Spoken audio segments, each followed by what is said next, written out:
Bonsoir et bienvenue dans votre édition Au fil du temps. Vous le savez, chaque soir, nous explorons ensemble les images d'archives de la Normandie. Et ce soir, c'est une galerie de champions que nous allons découvrir. Des champions à quatre pattes, des chevaux. Ceux qui suivent les courses hippiques le savent bien, les meilleurs trotteurs sont normands. Cela fait des décennies qu'ils brillent dans les épreuves les plus prestigieuses. Gélinotte, Ozo, Oscar Herrel, Roquépine, Une de Mai, autant de noms prestigieux qui ont marqué une époque et que personne n'a oublié. Célébrité internationale du monde hippique, star des champs de course, ces chevaux ont vu le jour en Normandie, cette verte et douce Normandie, fief de l'élevage des trotteurs français dont la race est considérée comme la meilleure du monde.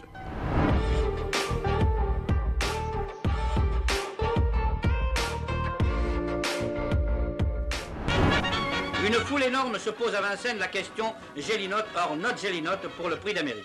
Elle porte le numéro 18 et l'incomparable Charles Mills va la driver.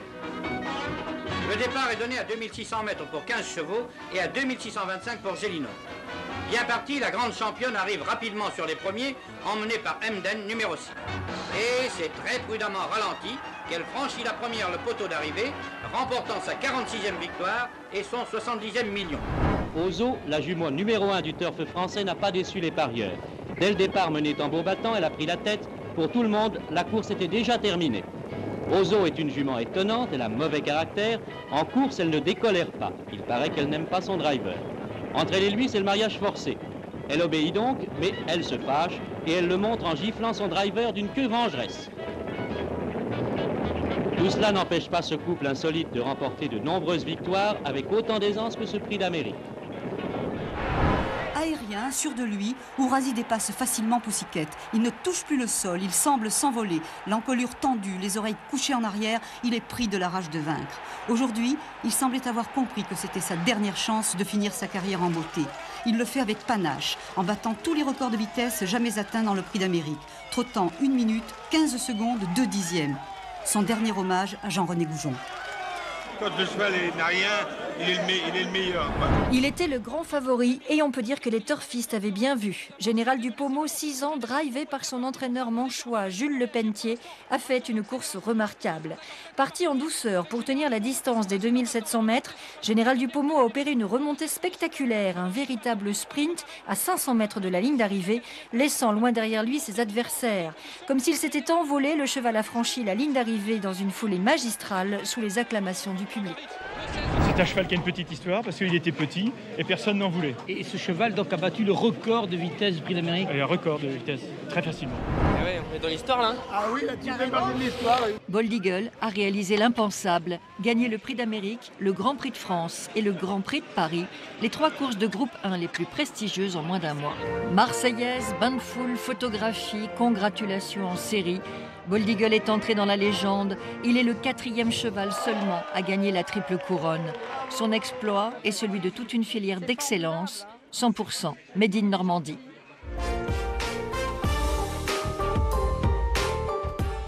Bonsoir Laurence Meunier, vous Bonsoir. êtes la présidente du Conseil des chevaux de Normandie, association qui réunit les professionnels de la filière équine. Alors quand on voit ces images, on est quand même fiers d'être normand. Je vous le confirme. Surtout quand on aime les chevaux, on a toutes les raisons d'être fier d'être normand. Et qu'est-ce qui fait que la Normandie est une terre de champions ? Écoutez, je pense que c'est quelque chose qui est totalement historique et culturel. D'abord, c'est de la Normandie, c'est la qualité de ses herbages, la qualité de sa terre. On a une terre riche, grasse, donc forcément, on a de l'herbe qui permet d'élever des champions. Et puis, historiquement, les gens ont appris à s'occuper des chevaux. Il y a eu des chevaux en Normandie, donc les gens ont un vrai savoir-faire. Donc c'est à la fois un terroir, une terre, un savoir-faire des hommes, et puis maintenant la continuité que nous pouvons avoir là-dessus avec toutes les modernités qu'on peut apporter à ce savoir-faire. On est toujours en pointe, d'où ces résultats spectaculaires avec des trotteurs normands. Comment on sait qu'un cheval va devenir un crack ? Est-ce qu'on le sait avant même sa naissance ?